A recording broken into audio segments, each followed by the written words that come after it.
5 scores! Rick Bud. We've decided to get ourselves back in the game again with our podcast. Rick Bud and Gary Madden. Probably the craziest story that you're ever going to hear about hockey. We're going to be coming back to you on a regular basis. You are listening to Squid and the Ultimate Leafs Fan. Hello, Canada and hockey fans of the United States and Newfoundland, and an extra big hello to Canadian servicemen overseas. Welcome, everyone, to episode 75 of the Squid and Ultimate Leafs Fan Show. I'm Mike Wilson, the Ultimate Leafs Fan. Joining me, as always, my winger, Ricky Squid Vibe. Squid, how are we keeping? We're doing all right, Mike.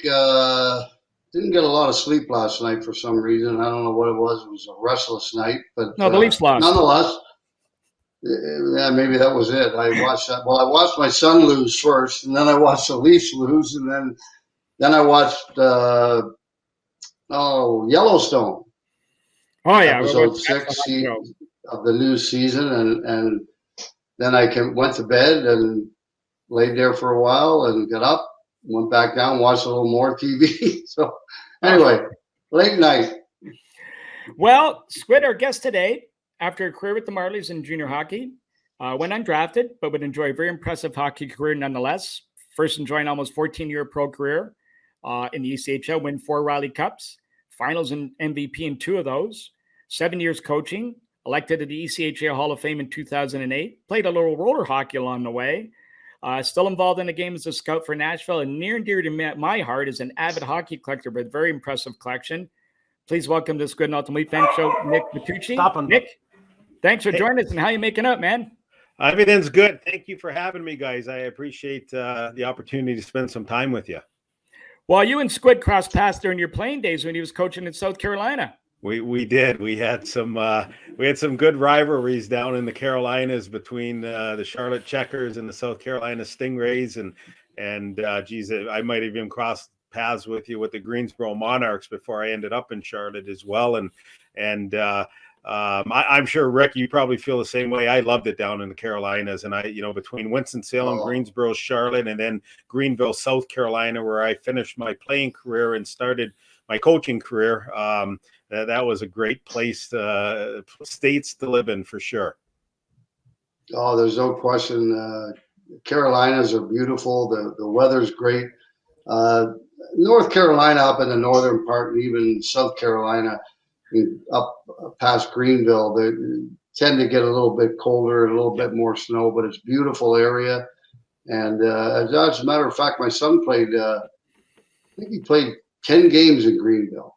He did. Yeah. He got injured during the summer, went there and played, I think, 10 games. I think he had 12 goals and 8 assists, and then he got called up to Hartford, and that was it. Well, Justin was one of those players that, he was real. I remember him. He's still playing, isn't he? Is he still in Cincinnati, I believe? Yeah, he's still playing in Cincinnati. In fact, they just had 3 more guys called up today to Providence and Rochester. So they're pretty depleted right now as far as their best players are all gone. They're all up in the American League. I think there's 6 guys altogether, and 2 of them are goalies, which kind of sucks because those are the backbones of your team at that level. And more than likely, those guys ultimately get called up to the American League when there's an injury, and that's what has happened. So both Michael Hauser and Robertson, who's been playing for them as of late, are both in Rochester. So yeah, and I know Michael Hauser really well because he single-handedly eliminated us from playoffs with the Toledo Walleye. I can't even remember how many years ago, but he was absolutely fantastic against us in a series where Cincinnati eliminated us, and he was great, and it was nice to see him get that start and that win last year with the Sabres at the end of the year, because he was a longtime minor leaguer, and those are nice stories. But Justin was one of those players for so long as well, right? That was that call-up guy and would go and leave on long stretches and play years, and you love to have those guys on your ECHL team, but you know that they're not going to be there long, and then you're scrambling when you lose them. And I'm sure you lived that during your coaching time down in South Carolina as well. Yeah, I mean, that's kind of the way it is in that league, and you kind of have to live with it. It kind of sucks sometimes because it's not your your fifth and sixth defenseman or your third line or fourth line that are getting called up. It's your best players. And when you lose 3 or 4 of your best players, that makes your lineup quite a bit weaker. But at the same time, you're happy for them because they're getting an opportunity to play at a higher level, to see how they can compete at that level and possibly get full-time employment at that level at some point. So, you can't begrudge the kid. You got to let him go, see how he does, and hopefully, he shines and gets a contract, and you never see him again. I know that doesn't help your hockey club, but it helps a kid, and I guess that's kind of that was my feeling when I coached in that league. Was it's all about them and getting them to the next level if it's possible. And some of them were happy to be at the level they were at. Other guys aspired to go up and play in the American League, and I know Justin has played almost 300 American League games, which is pretty good. But that's just the way the AA hockey, as they call it, is. There's nothing you can do about it. No, and it's a lot of people up here, and we're in the Niagara area, Rick, but even friends of mine and stuff like that, they never understood that AA league level and what went into it all. And then they'd come down and visit and go to games and like, oh my God, this is unbelievable. Like, what hockey is great. And but because of the distances, like down with Greenville, we would recruit players to the warm weather and the golf courses and the that part of it, because that was a recruiting tool. I coached in Toledo for 9 years, and you didn't have a beach to recruit to. You didn't have year-round golf to recruit to. So you recruited to the fact that times are sort of tough with a lot of teams. The ECHL dissolved shortly before I got into being a head coach, and teams are starting to watch their costs a little bit. And it was a lot easier for American League teams to call players up from Toledo to Grand Rapids or Cleveland or car drives away rather than short notice flights where they're going to cost you a few bucks to get somebody there. So that was my recruiting tool. And just like you said, I couldn't be mad about it, because that's how I recruited the guys to Toledo, was the opportunity for players to be moved up and get a cup of coffee at the next level. So, but you're right. You don't lose your third liners and your bottom pair of defensemen. It's always your best players. And there was days where I had practices on a Friday morning and I lost 4 or 5 players by the time we came back to the rink Friday night. And you're finding beer league players and guys who've been retired who still live in the area just to throw a jersey on for that night. But it's all the fun part that once you're away you remember and you talk about it. But it was fun though. It was fun. I enjoyed it because it was a bigger challenge. When you lost those guys, your better players, it was a big challenge for you as a coach to keep winning. Yep. Or to try and keep winning. And I loved it because it was a great challenge for you. You lose 3 players, and the challenge was, okay, boys, we don't lose 2 games in a row while these guys are up.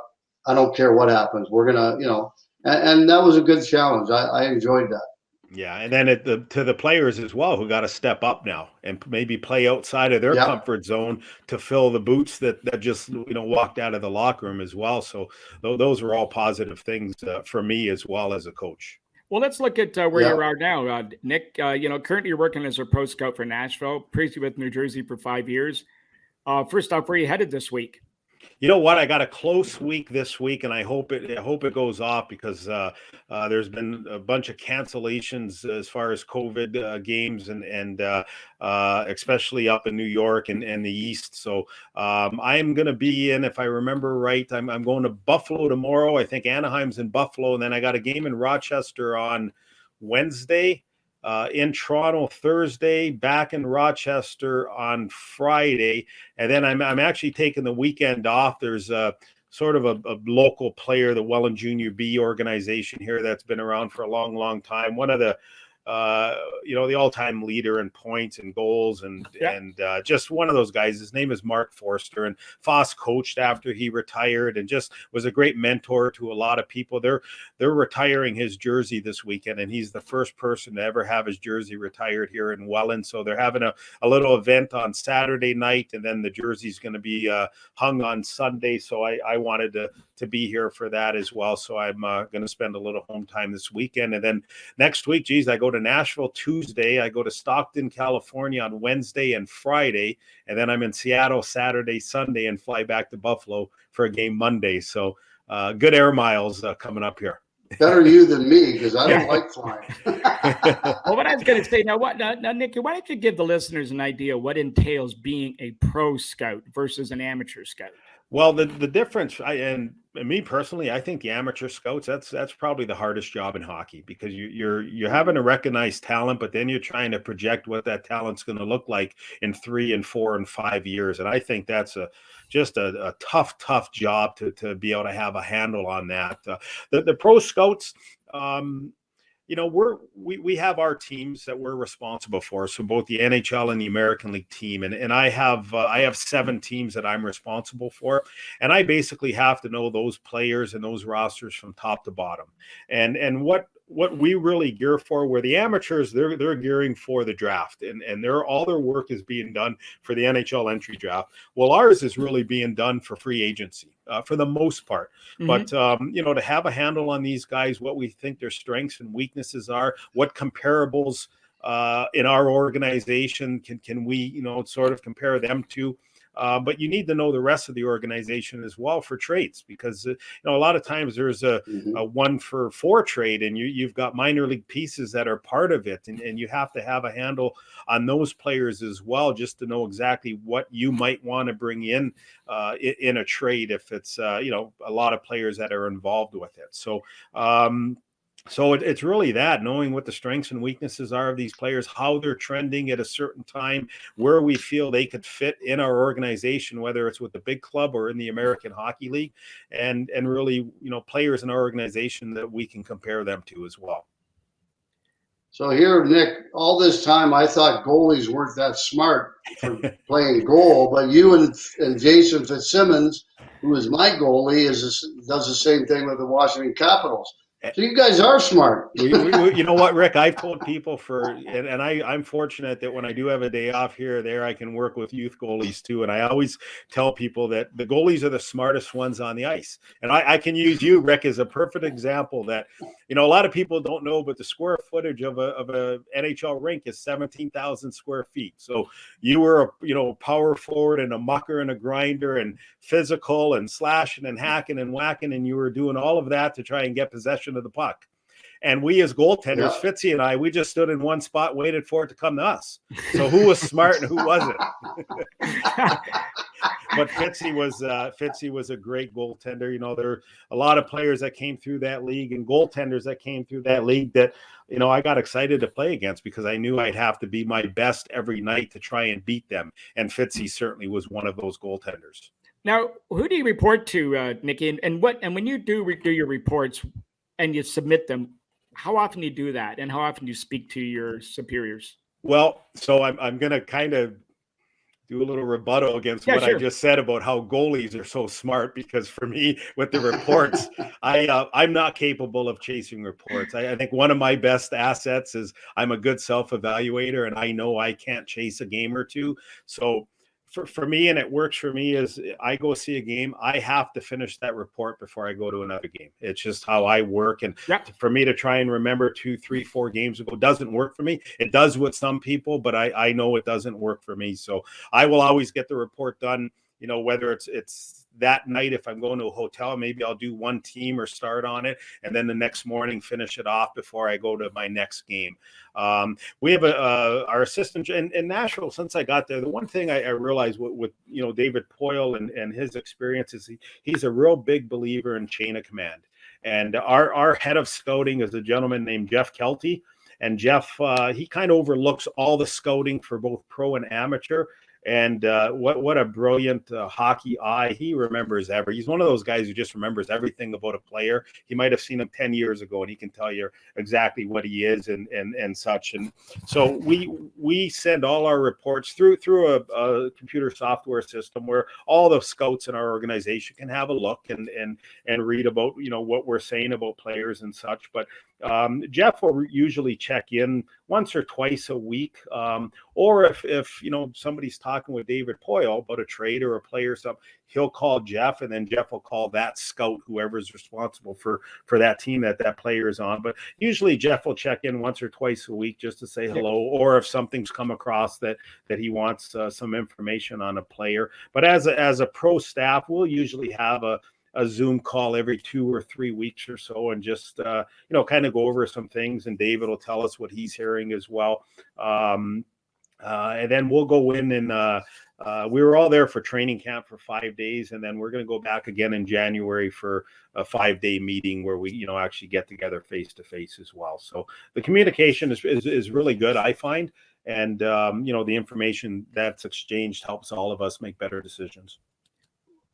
Well, it's funny. I think that's probably, the amateur draft is very, very important. And those guys are, like you say, are looking at guys that they're trying to project what they're going to be like in 3 years, 4 years, whatever. Whereas but pro scouting is vital as well, because like you said, and from talking to Fitzy, it's the same thing. Like I don't know how many times a year Fitzy will call me and say, well, what do you think of this guy on Toronto? Because he doesn't get to Toronto that often. But he knows that I watch all the games. Yeah. So he'll call me and say, well, what about this guy? What do you think? Do you think he'd fit into our I say, yeah, absolutely. Or no, I don't think so. And, so it's vital that you guys know all the guys, even in the minors on those teams that you're in charge of, in case they're talking to that team about a trade. I think that's probably as important as the amateur draft.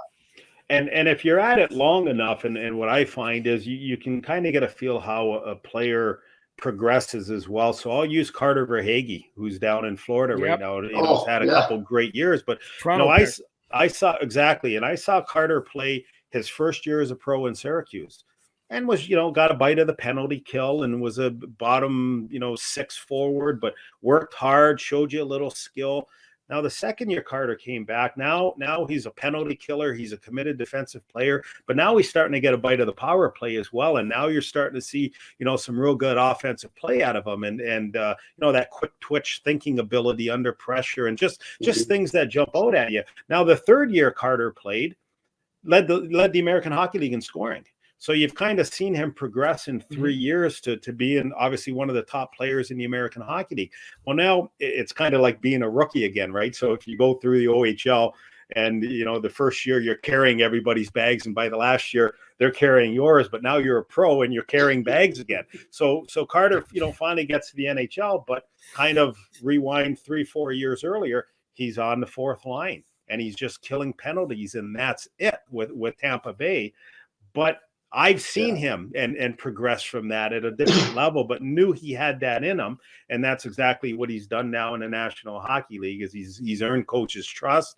He's gotten bites of power play, and now he's a top offensive player. But the joy to coaches, and I think, Rick, you would agree with this, complete 200-foot player, because he learned how to play defense. He learned how to kill penalties. He learned how to be committed behind his own blue line. And now he's getting a chance to show everybody what he has, north of the blue line.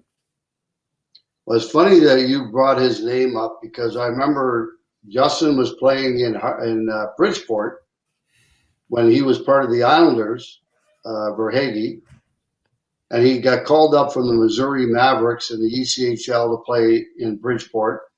And I watched him and I thought, this kid, he was young. I think he was probably 20 years old or 21 years old at the time. And he wasn't getting a whole lot of ice time, but when he did get a little bit of ice time, you could see that he had something there that, he's going to be a better player than he is now, and he's going to get an opportunity to do so. And so it was funny you brought that name up, but he's having a great 2 years in the National Hockey League. It's been a real big transformation. I didn't expect it to be that good. Yeah. I knew he was going to be a better player, but I did not expect that. And I'm happy for the kid that he's able to do that. So, Nick, besides the progression you're seeing with players, and besides the obvious things you look for at a player, maybe more at the American Hockey League level, a veteran who's been sent down, or somebody, we could use Evander Kane a bit in this situation, maybe, because that could be a very loaded question. But away from him, I'm thinking of things like are you watching for a guy? Let's use him as an example, and just to pretend all the other stuff associated and wasn't there, and he was sent down. Would you be watching things like body language or how he responds after a good or a bad shift, reaction to teammates, how he responds if someone goes offside when he has the puck or he isn't passed to, how he sits on the bench after a bad play, head down, things like that? Would all those things come in the equation of watching the maturity of some of these players as well?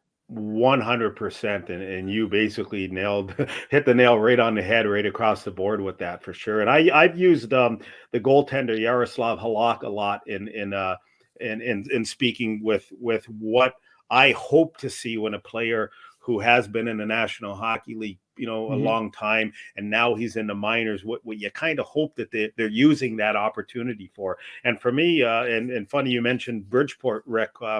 I would go into the Bridgeport Arena. There might be 500 fans in there. And Yaroslav Halak was playing like it was Game 7 of the Stanley Cup Finals every single night. Every single night, he was just battling every night. And I really didn't know him until I went in there. And I was a big fan of his after that. And there's no, to me, it wasn't surprising that he got back into the National Hockey League and is still there just because of what you saw out of him, that I saw him in that 1 year that I watched him play. And, that's what you hope to see with those guys is if they have to go down, even if it's a conditioning stint, you know what, like you're one of the best players in the world. Like show that, be a good role model for the guys who are trying to get to where you just came back from as well. And that's good to see. And I'll be interested to see what Evander Kane, obviously the off ice issues he's had, but he's still a good hockey player. He's still a good hockey player. He might be able to help somebody, but it's hard to add somebody into your locker room and into your culture. If you don't have a strong leadership group that can handle that as well. And I hope the best for every hockey player. And I hope he's able to, straighten stuff out for himself and he can get back to where his abilities allow him to be back to. Yeah, we do. I mean, he's too good a player. So, I mean, where I'm looking for on that is him, not maybe specifically was, but he's a good example would be, maybe he's not the typical example. He's a bit of an anomaly because of his situation. But, looking at a specific player, let's put it this way, to fill a need you're looking for in your team, maybe he's an up-and-coming free agent, maybe he's a trade chip that could fit your team's needs, but another player catches your eye that, in your opinion, may be miscast with his current club and could provide something missing from your lineup in another defined role.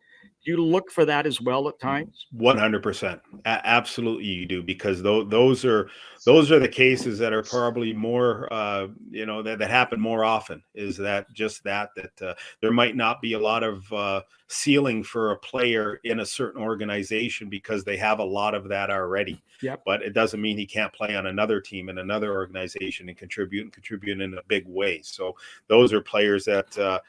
You usually don't have to work hard to find those type of players because they jump out off the page at you all the time, I find. Squid?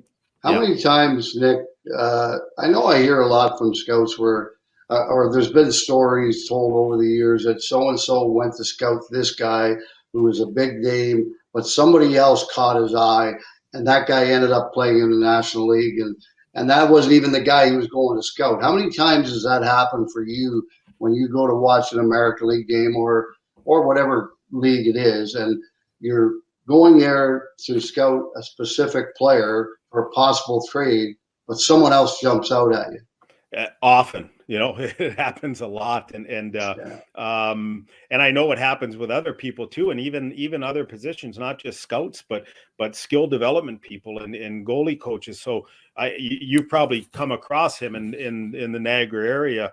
In Jim Bedard, Rick, old goaltender and goalie coach for a long time with the Red Wings. Well, Jim's told the story, and when I was coaching in Toledo, we were affiliated with the Red Wings, so I obviously got to interact with Jim an awful lot, and he tells a story all the time where he was sent to evaluate a goaltender, and he might have played for the USA program or was playing against the USA program, and he went in to look at this goalie, and leaving the rink, Ken Holland called him and said, what'd you think of the goalie? He said, I thought the goalie was great. He the guy I saw tonight's the guy we want to pursue. And he said, but Ken, he's not the guy that you sent me to watch. It's the other guy. And that happens a lot for sure. And you hope that and one look, you can't be, you can't go all in on one look. And that's where even with us with Nashville, if somebody likes somebody, well, it'll be highlighted in our system. So if another scout sees them, he's going to know that, hey, let's get a different opinion. And if it's something that looks like we may want to move on, well, then it's kind of everybody's all in, and you're trying to pick up some games quickly on this player just to get different opinions and make sure you're getting exactly what you're getting, including the people in our office where they're sending us game tape as well, just to watch if we're not able to get to them. So in shifts and things like that. So I think that's the one of the biggest things as far as a pro scout, and the importance as a pro scout is you have to be sure, because there's a lot of money invested in these players, and you don't want to make wrong decisions where it's not only the actual cost of the dollars and cents involved in this player, but more importantly in today's game, what it's eaten up on your salary cap as well. Yeah. Now, how many times, if you were looking at a player, like let's just say Nashville are putting together a trade with whatever team, and that happens to be one of your teams, how many times would you go watch that team to make sure that the deal is going to be in your favor or whatever it might be? How many times would you go watch that team? So for me, and I think scouts are a little differently, I like to try and see a team probably a dozen times a year, if not more, but at least a dozen times. And really half of that before our meetings in January, and then, the other half afterwards. So, because you're trying to mask the whole team and watch everybody, and then you're trying to watch the team they're playing against if it's one of yours as well. So for me, I feel like I have a good handle on teams and players, after about 4 or 5 looks for sure. But of those 4 or 5 looks, maybe 3 of the guys that I want to see might have not been in those games. Maybe they were called up, or I just sort of missed them in passing. So I feel, once you get to about a dozen by the end of the year, you should have a really good handle on everybody. And if you don't, because somebody else, was hurt for a long time. Nick Robertson in Toronto is a perfect example. Like, we haven't seen him play yet this year because he was injured. So when he gets back in the lineup, I'm sure there will be a lot of scouts in every organization will want to see how he looks coming off that injury and see if he can catch up on some of the development time that he's missed on, obviously early in his career, missing a good part of a season. But that works for me, is trying to see him about that time. But then one of the parts of the seasons that I get really excited about too is the end of the year, because you're starting to get the influx of junior players whose careers have just ended because their teams got beat out, and the university and college players in the U.S. as well for the same reason. Their teams are getting eliminated, and now they're bringing them in. A lot of times they're bringing them into their American Hockey League teams, but you almost get a free look at them to just sort of see what they are, what their talents are, what their skills are, and then use that in further looks to see how they're able to progress from your first look. I was going to say, now take us through a day in the life of a pro scout. Obviously, it's imperative you stay current, but how much reading would you do as an example? And part 2 of the question, Nick, even great, is when you're traveling, do you ever double up with another scout?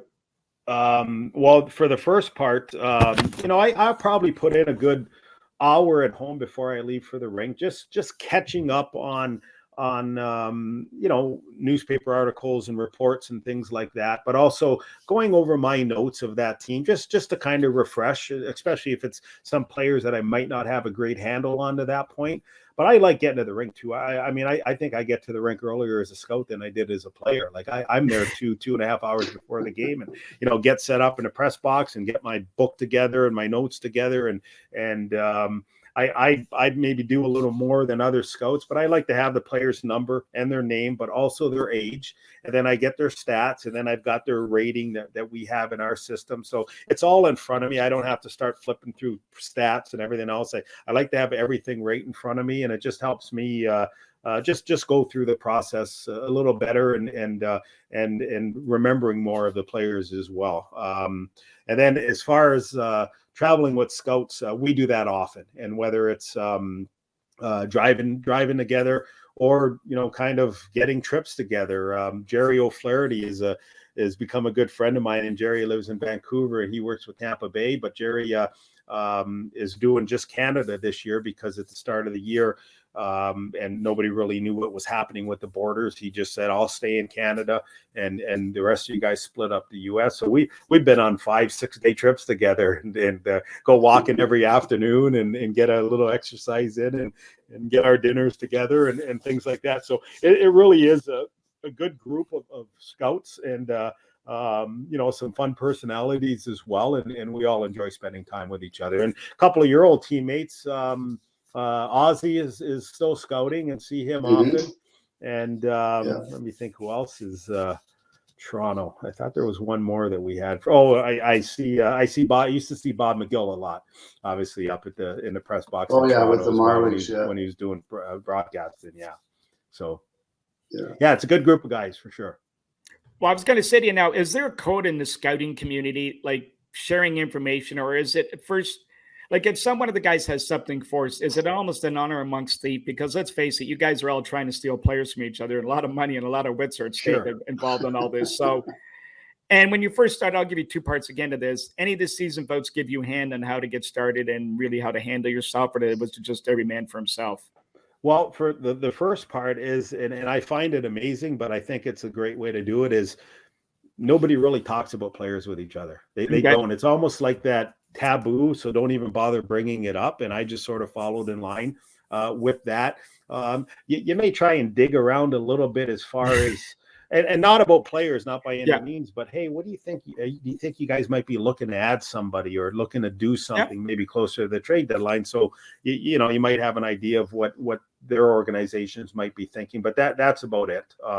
There's really no sharing at all of players and your thoughts of players, and I kind of find that refreshing a little bit too, right? So, and it just seems like everybody is like that. So now, Mike, you're gonna have to remind me what part 2 was. I was just gonna ask, when you started out, like in any of the young guys starting out, any of the season scouts give you a hand, or was it just like you're on your own?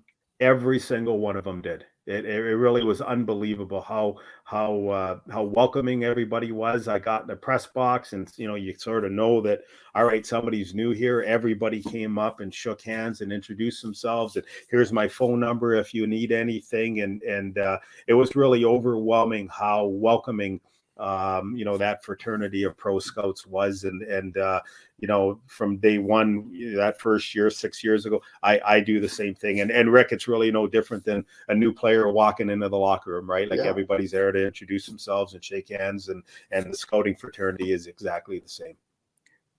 Well, it can get pretty lonely, I would imagine, traveling, by yourself and everything. So, I mean, I'm assuming, and I could be wrong, but most of the scouts probably feel the same way. So they want to, make as many friends with the other scouts as they possibly can, because those are the guys they're going to see all year. And, if you don't know anybody, it could be a pretty lonely job, I would have to think. Yeah, 100%. And while we're traveling on the road, like, we're constantly getting calls from different guys, and it's great that a bunch of the Western scouts too, because you can call late at night if you're getting a little road weary and they're still up. And then Sirius XM radio too has been fantastic for picking up late games and such to kill time as well. So. But no, it is a great group, and they do make lonely times a little more eventful for sure. Well, Nick, we want to get to kind of how you got to the scouting side. We could go on about scouting for a long time. We'll come back to that. But just the beginning, you played junior in the OHL for the Marlies in Toronto. Just take us through the early part of your career. And again, maybe with your historical background, which you and I have very much in common, the feeling playing at Maple Leaf Gardens the first time, and even pulling that Marley jersey over your head, knowing the history. Yeah, and I was a huge Leaf fan growing up. Like, and being a goaltender, I remember Gord McRae. Mike Palmatier was my first goalie hero. I actually almost got cut from a travel team that I played on for 3 years because I showed up in tryouts and I wasn't any good. Like, I was just terrible. And the coach who was my coach for the last 2 years, he grabbed my dad and he grabbed me and he's like, well, what's going on? Does he not want to play? He doesn't look like he's trying. And my dad's like, well, what's going on, Nick? And I said, well, Dad, I don't know. I said, I want to play. And he said, well, coach said, you don't look like you're trying. And I said, well, maybe it's because I'm wearing Steve's gloves. And he's like, what? And the coach went, what? And I said, well, my friend Steve, he catches like Mike Palmatier with the opposite hand. So I've been wearing his gloves. So I got a slap upside the head from my dad, a slap upside the other head from my coach, and your gloves. So I remember running into this coach like years later, and he brought up that story. And I said, well, I thought about this a lot because I was a little kid then. I didn't know any better, but I've replayed that story. I'm like, you were my coach for, I think, 1 or 2 years. And I looked at my dad and I said, and you were my dad. I said, you guys didn't realize I was on the ice playing opposite hand through like 2 exhibition games and 4 or 5 practices.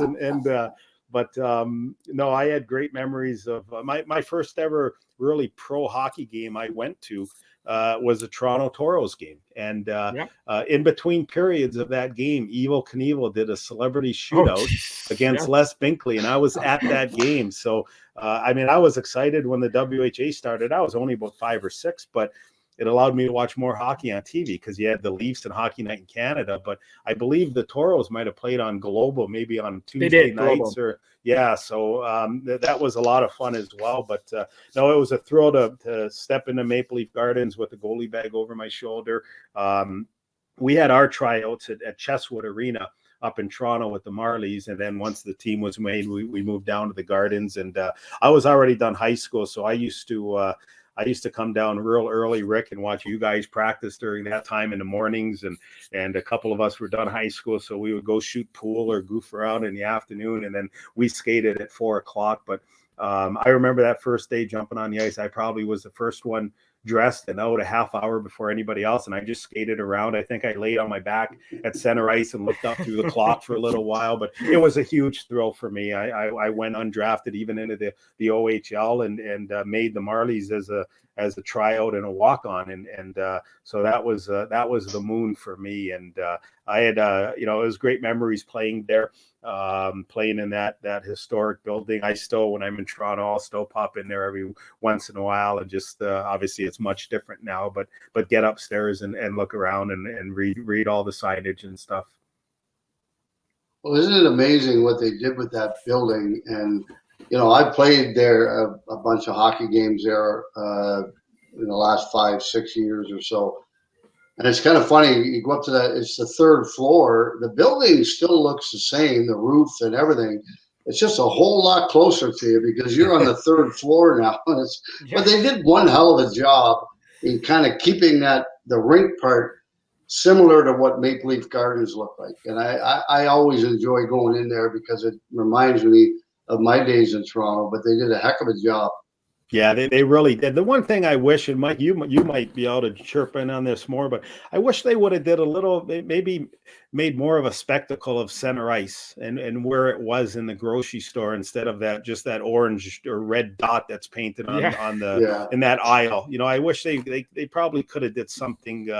Obviously that's a very historical spot in the arena for sure. But I agree, Rick, like they did a great job at lifting all of that and bringing the ring up 3 or 4 floors, whatever it is. But once you're at that point, you look at the ceiling, you kind of feel like you're in the old arena a little bit still. Oh yeah, they should have had the original center ice crest. Yeah, they could have did something like that too. Well, they could have put Harold Ballard's picture on that center ice dot. People stepping on it, but maybe that wouldn't go over that well. I'm not too sure. But the other good thing about it is it's brought Ryerson sports teams. Like a lot of them are in the top 10 in Canada now. The hockey team, the girls hockey team, the volleyball, basketball. Because they have those amenities now right down the road, blocks away from Ryerson, it's made them perennial one of the favorites in different sports in Canada now in college. It really has, and my nephew actually was a goalie. So Vicky's son Brody was a goalie for Ryerson, and still works there for the university. So. But it has. I think it's just for Canadian university hockey, they have, it's just the cream of the crop. I think what they have, for the student athletes for sure. And it is. It's an awesome building, and it certainly brings back memories every time I get to Toronto and get up that way. So Nick, how did the Carolina opportunity in ECHL develop? And second part of that quote, we love these two-parters today for you, Nick, trying to trip you up here and use your memory bank as a scout to see what you're remembering. But did you ever think after that first year you'd play 14 years, retire as the career leader in games played, minutes played, most 20-win seasons, most 30-win seasons? We'll ignore the most losses, but you get the idea.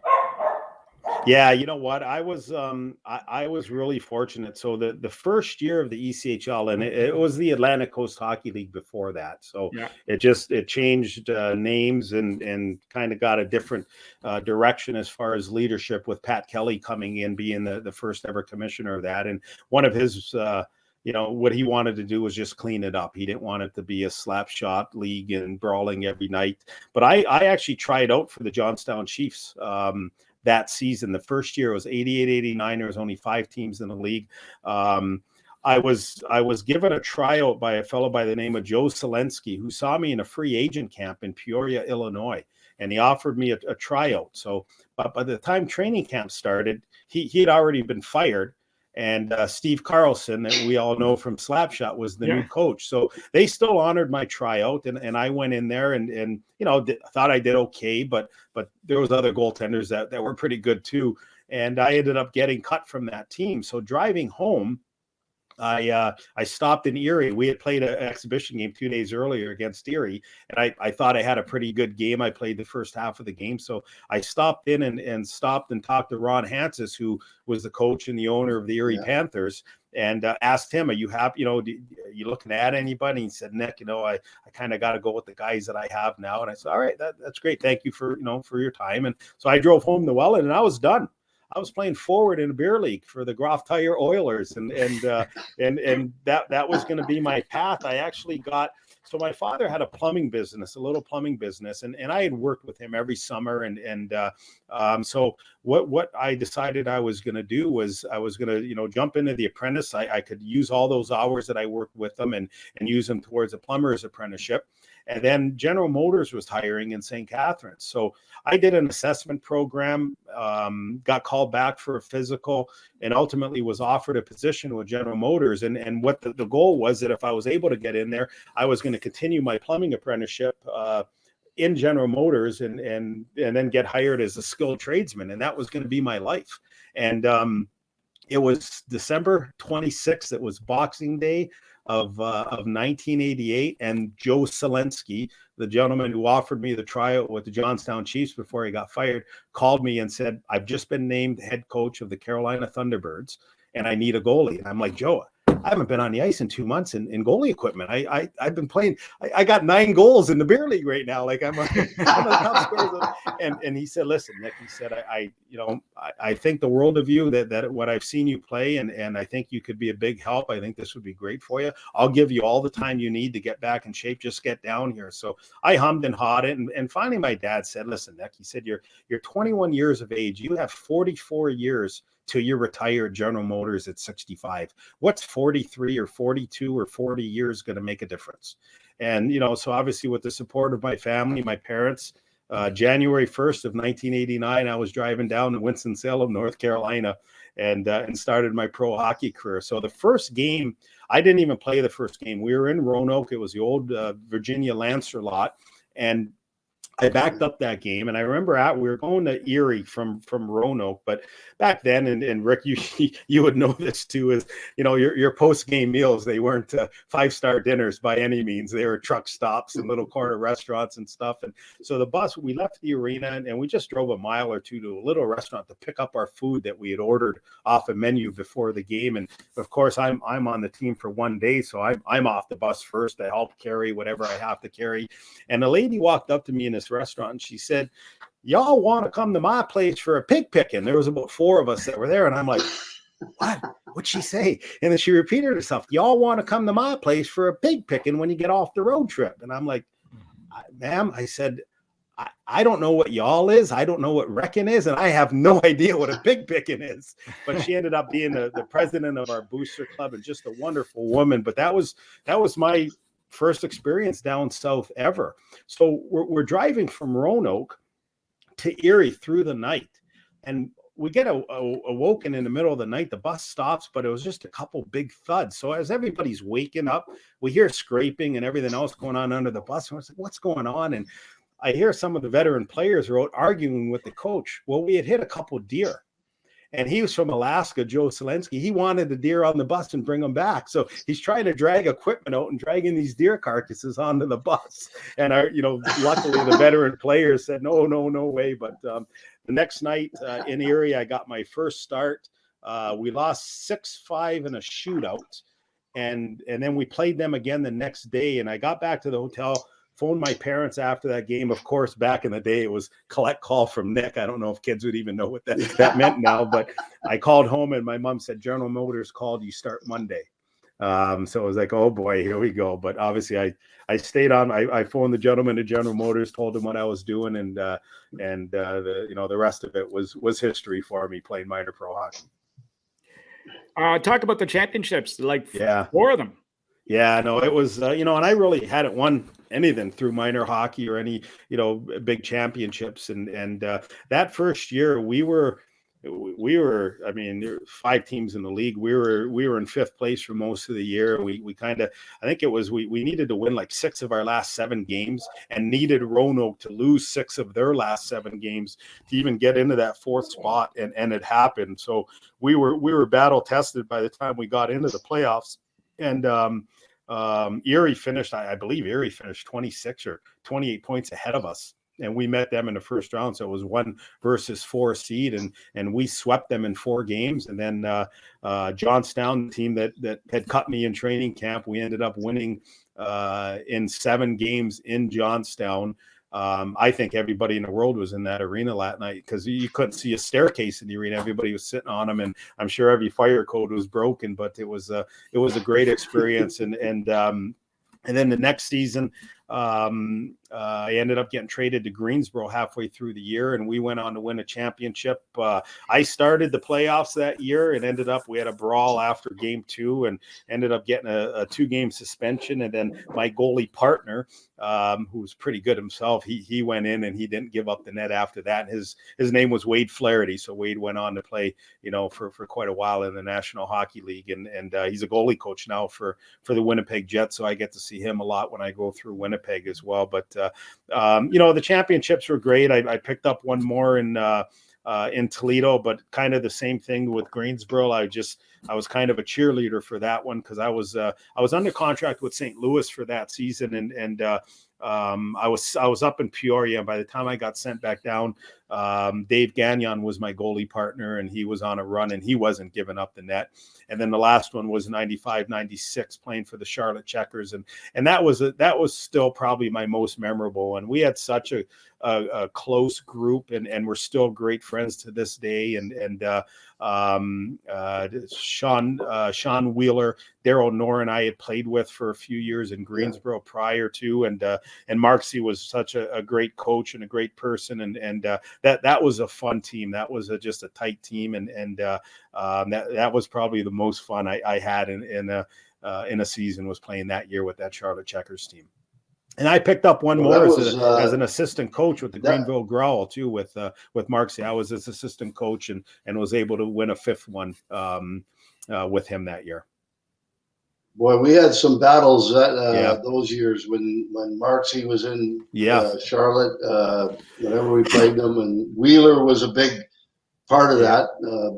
Big guy that liked to play a physical game, and we had some pretty big guys as well. So, but it was a lot of fun, and I think during the 5 years that I was in Charleston, I think Marksy I think we almost had identical records in those 5 years. Yeah. He was in Charlotte. I was in Charleston. We both won a championship. I think we both had pretty close to the same winning percentage. It was a lot of fun. It was good. It was a great rivalry. Yeah. Well, that year, 95-96, I think we eliminated you guys in the 3rd round. And then we went on to play, Jeff Brubaker was coaching Jacksonville, and we went on and swept them in 4 in the finals. And then the next season, we met you guys in the 1st round. And I remember, Rick, I remember this like it was yesterday, looking at the shot clock after the first period, skating off the ice at the South Charleston Coliseum, and it was like 27-2 in your favor. And I remember getting in the locker room thinking to myself, like, we're in a lot of trouble here. And I think we might have got maybe one win out of you. And you guys went on to win your first championship that year. Yeah. That was they were a lot of fun. I mean, I remember obviously playing against Fitzy, but Sean Gauthier might have been there a year or two earlier too before Fitzy came. And I thought he was a fantastic goaltender as well. But you guys had good teams as well. It was always fun. Always fun going in there and playing against you guys because, again, I knew we would have to be our best to even hopefully get a win out of there. Now we're getting close here in the time, but we always ask all the guys over the years. You touched on it earlier, Nick, about the beer league players and stuff like that. Sure. Some of the stranger things that develop in ECHL. The cold showers, but the buses breaking down, picking up beer league players to fill rosters, all that. We've had trainers play goal for teams before. Yeah. What are some of the crazier over 14 years? Well, more than 14 years, you've seen a few things. Well, I mean, it was really early on. I remember a player got traded from us for a dozen sticks, and 7 sticks showed up. Another guy got traded for a home game, like a switch of dates for a home game from a Friday to a Saturday night or something. So that was the early years of that league and some of the crazy stories that went on with them. But I mean, broken buses and hitchhiking, home from games. That happened a lot in those early years, and we spent a lot of time walking up the Interstate 40, between Knoxville and Nashville and Winston-Salem and Greensboro when buses broke. But the craziest story I had, in 92, 93, I played for John Brophy with the Hampton Road Admirals. And I loved Brof. I mean, I thought he was fantastic. And what I learned quickly from Brof was if you were an established player and you worked hard, he didn't say boo to you. But the young kids, if he was trying to groom somebody or you had a little bit of dog in you, you're in for the worst time of your life. But we were on a trip. We were leaving Wheeling. We were going to the Pittsburgh airport, and the team was going to fly the next morning to Raleigh, North Carolina, to play the Raleigh Ice Caps. And the bus was dropping us off at the hotel and then driving to Raleigh. So our equipment would be there. 1:00 game the next day in Raleigh, but we're leaving Wheeling. The I-70 heading towards Pittsburgh, and we get in an accident. A pickup truck spins in front of us. We T-bone it. The highway gets clogged up. Cars are coming down on black ice, bouncing off the bus. Like it was crazy. So it all got cleaned up. We get back on the bus. We're driving now. We're about 40 minutes from the Pittsburgh airport. And the bus driver, he's like, I got to pull over. I got to pull over. He's driving the bus and he can't hold on to the steering wheel. And Brof, you're quitting on us. You're a quitter. He's screaming at the bus driver. Bus driver couldn't hold on. So we end up limping into a truck stop. And of course, a truck driver comes up to me. We're all wearing our tracksuits. He asked what we are, what we're doing. I told him. He said, well, I got an 18-wheeler out there with a half a load of furniture. I can probably fit you guys on there and bring you to the airport. So I grabbed Brof, told him the story. Brof walked up to him. You see some money exchange, and we all piled on the back of an 18-wheeler for the rest of our leg to fly to Raleigh. So that's one of my favorite stories from the 92. That's a pretty good one. Season. Yeah. But I've actually got pictures of it. I've got pictures of us in the truck and getting out of the truck and Brof and the highway. But Brof trudged up the top of this hill because cars are hitting black ice and sliding down. So he's trying to slow him down. Well, he's wearing a long black leather jacket. It's a snowstorm out. And he's got that big white head of hair. Like, could you imagine driving and seeing that? It's like the Abominable Snowman or something coming at you. But no, it was a lot of fun playing for him. And he and the owner, Mr. Cullen, they treated us like we were in the NHL. They really did. They took care of us, and it was a great franchise to play for as well. It's funny. I'm glad to hear you say that about Brof because I love the guy too. I played for him twice in Birmingham in the WHA and then in Toronto. And I think a lot of players had a misconception of Brof that he wanted everybody to be tough guys. And that wasn't the case at all. Brof just wanted you to give him 100% of the way you played, your style of game. So if you were a goal scorer, then give him 100% of that. And that's all he ever asked for. And I love the man. I really did. Got to play for him twice. And he always treated me with respect. He treated all the players with respect. There was nights where he would come in and tear pretty damn good strip off a lot of players, including myself. But you know what? That was part of the game. I mean, he was a head coach, and that was his style of coaching. Yeah, no, I love playing for him, and you know, the exact same thing. He'd get on you and bring the most out of you and bring the best out of you. And I just felt like he cared so deeply and passionately about the game.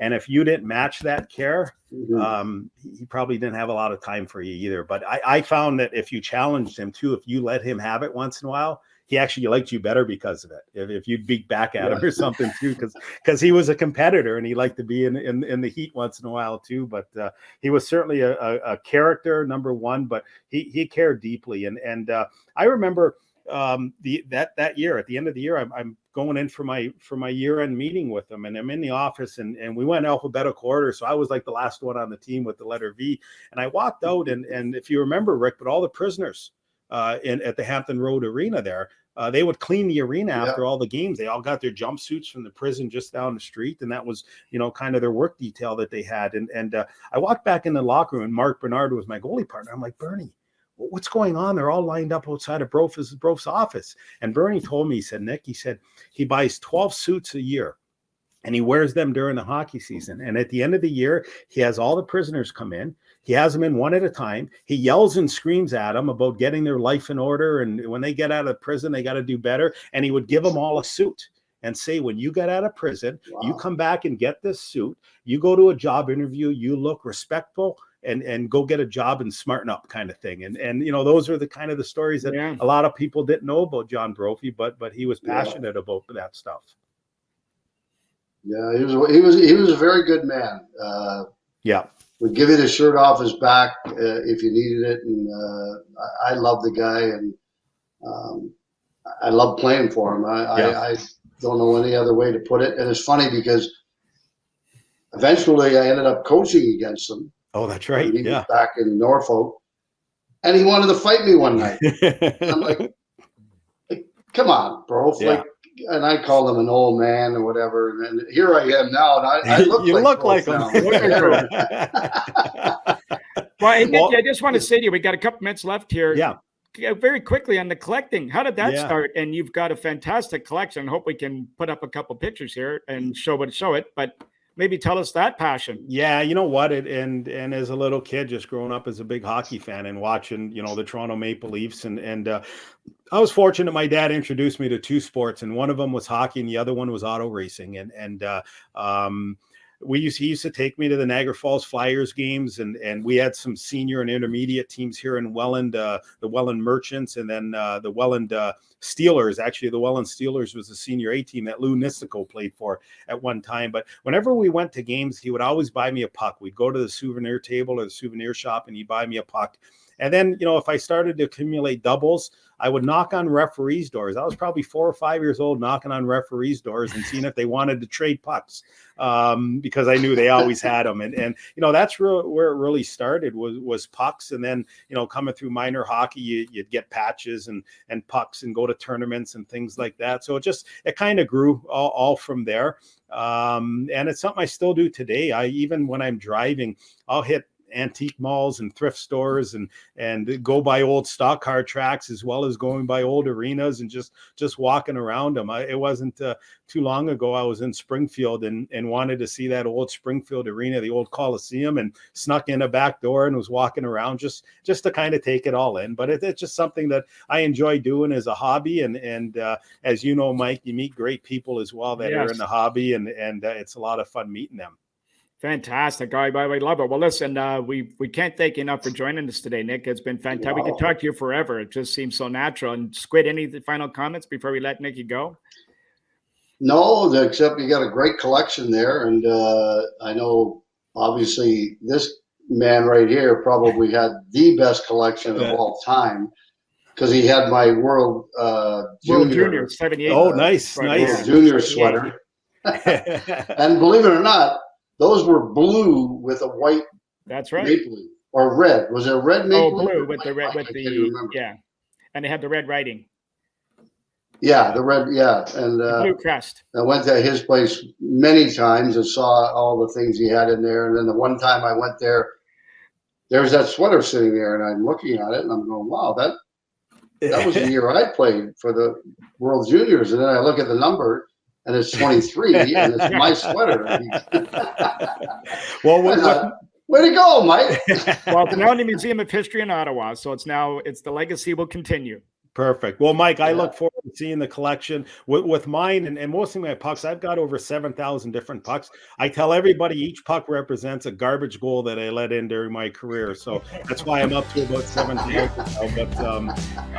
But I can't thank you guys enough for allowing me to spend this time with you guys and hearing the stories and sharing the stories. So thank you very much. Well, thanks very much, Nicky, and listen, all the best to you. And thanks for joining us, and good luck. Thanks, Mike, and I'll be calling you for a tour.